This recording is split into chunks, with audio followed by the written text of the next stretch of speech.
Windows 11 is the new user interface. If I'm saying new, Windows 11, it's been out 4 years. It was originally launched in October 2021. And by the time Windows 10 support ends, which is next October, Windows 11 will have been out 5 years.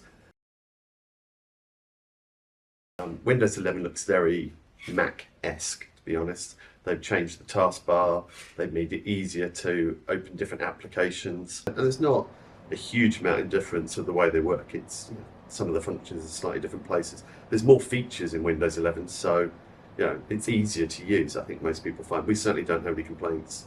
I think one of the best features of Windows 11 is the fact that it remembers what monitors you're docked with and how you've docked. So if you're using a laptop in your office and you've got 2 screens, when you get home and you've got 1 screen, it remembers how it was docked before. So Windows 11 is definitely more intuitive. One of the main reasons that everyone's moving to Windows 11 is really, it's a new interface, so it's a fresher looking, easier version of the operating system. There's only so many updates you can make to Windows 10. One of the main reasons that the move to Windows 11 is really around security. So in order to run Windows 11, you need to have an 8th generation processor. Most importantly, that PC has to have what they call a TPM chip, which is a trusted kind of module platform that's within it, and it has to be running version 2 of that. That's so that the operating system can use the security chip to check that actually the person using it should be the right person. It stores all your credentials, your passwords, but it also helps protect against sort of viruses and malware. So Windows 11, the move is really around security, but from a user point of view, it's all around the way it acts, it interacts. And the newer versions of Windows 11 now have Copilot installed. So all these AI tools that everyone wants, similar to ChatGPT, is now part of Windows 11. You can run it on Windows 10, but it's not really built for it, to be honest.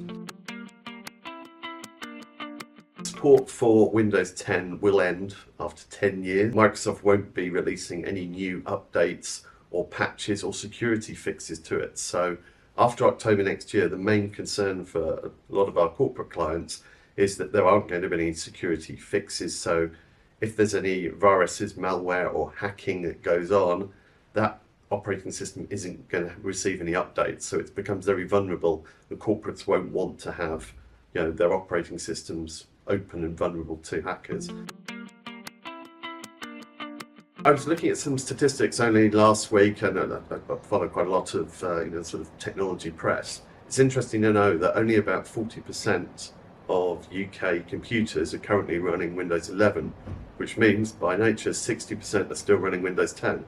So Windows 11 has been really slow to adopt. When Windows 10 came out, replacing Windows 7, the adoption was a lot quicker. So in the first two years, probably 60% of users had actually upgraded to Windows 10. Windows 11, I think because it's not that much different to Windows 10, no one's actually gone, well, yes, we must upgrade.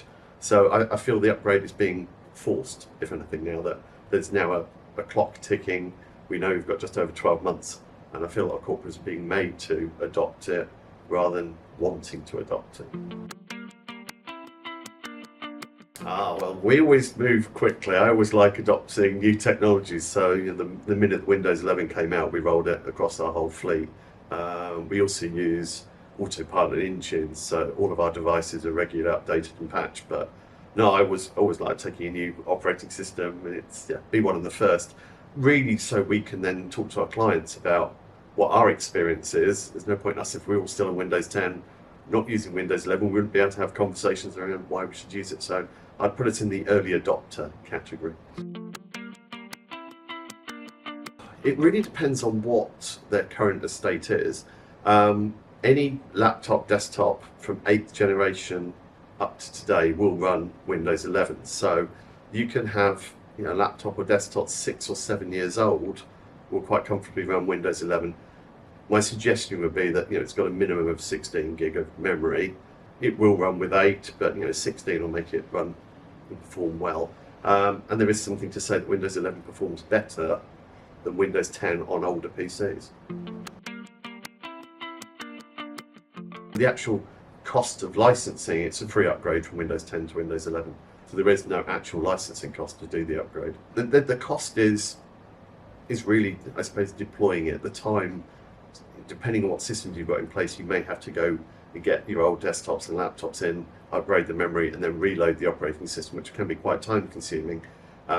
Certainly laptops, if they've been out with your users for 3 or 4 years, you may find that actually the battery needs replacing, other things might need to be repaired.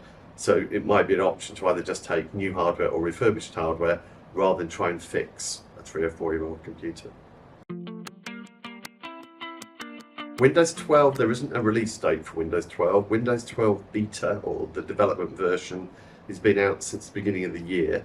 I don't think we'll see Windows 12 released until Windows 10 support ends. So there's no real set launch date, but if you look at the fact that Windows 10 was launched 10 years ago, and then Windows 11 was released sort of 4 and a bit years ago, it would make sense that they're releasing a new version roughly every 5 years. No guarantee, but I would expect Windows 12 out by next October when Windows 10 ends.